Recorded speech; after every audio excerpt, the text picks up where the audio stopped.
All right, next comedian coming to the stage. Yeah, I'm friends with all these guys. Good friend of mine, make him feel welcome, Mr. Aise O'Neill.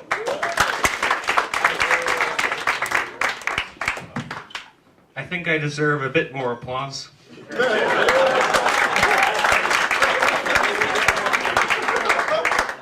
Yeah!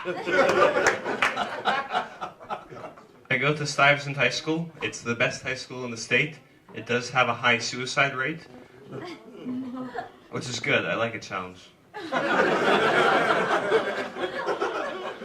I don't do well with girls my age.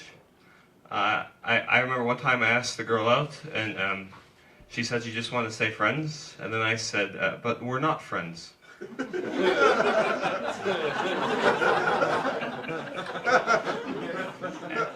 And she said, oh yeah.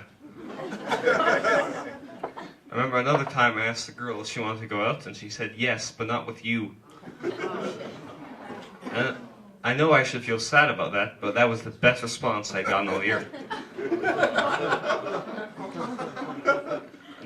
Another time I asked the girl if she wanted to go out, and she said yes, and she asked me where I'd like to take her.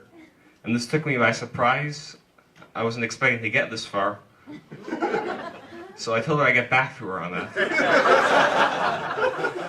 So after some brainstorming, I ran to tell her, Cindy, I finally came up with a location.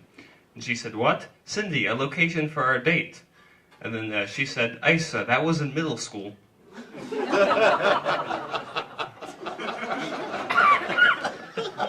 I have a boyfriend now. So I asked them and the date was off. And apparently it did. So I was once talking to a female friend of mine about how I couldn't get any date, and she said she didn't know why I couldn't get a date, and that any girl would be lucky to have me. So I asked her out, and she said no.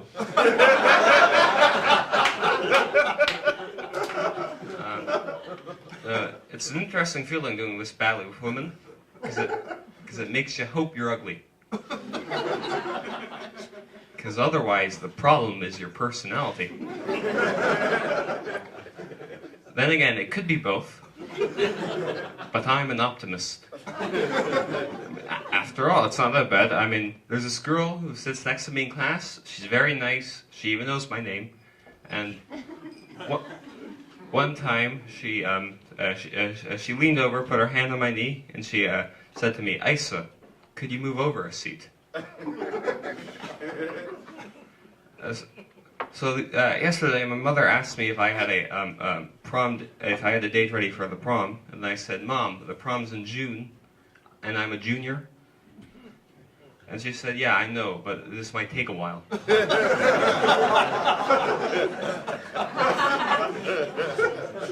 So I composed a list. There are 2,000 names on it. I plan on hitting 10 a day.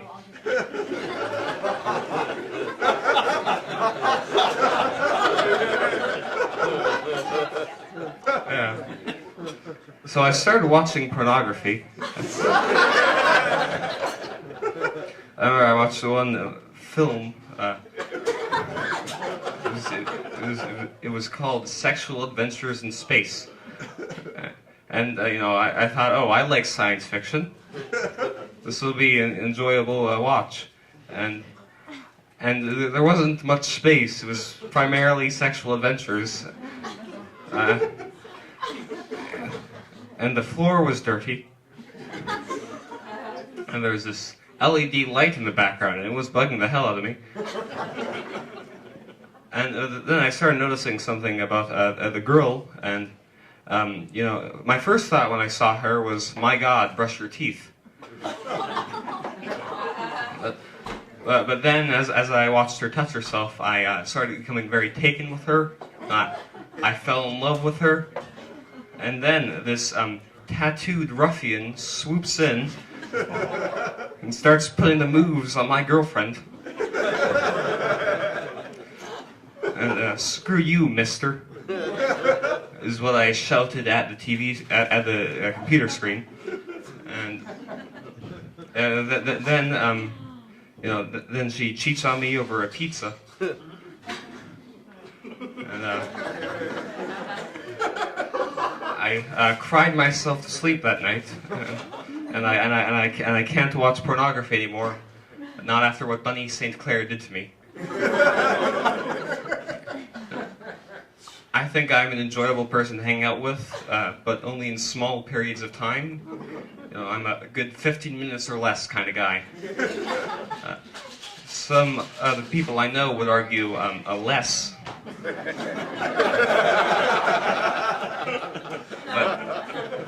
But that's only because I spent more than 15 minutes with them. I get bullied a lot in school. I remember one time I was waiting in line for my school's library, and then this jock, this team captain, starts hurling abuse at me and starts shouting for me to get out of line. I was so upset. He thinks he can bully us nerds around just because he's captain of the chess team.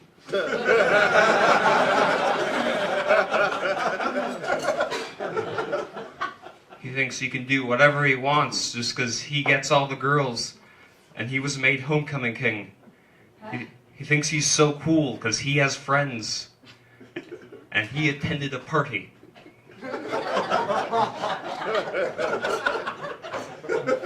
The one party in the history of Stuyvesant High School.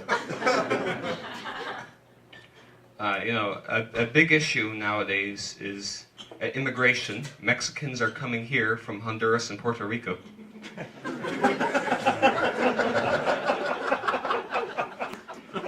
And a lot of thing politicians don't seem to get these days is if we just let the immigrants in, we just let them all in, the next thing you know, our country will become a nation of immigrants. And my father did not come here all the way from Europe for this nation to be overrun by immigrants. When I was young, I went to summer camp a lot, and I forgot to say something, and it was very funny, so I'll have to say it now. People talk a lot about what God might think about immigration, but if you ask me, the kingdom of heaven has a pretty strict vetting policy on new arrivals. I'm glad I didn't screw this up. Generally, when I get on stage, I feel this urge to curse out the audience. You've been an above-average audience. That's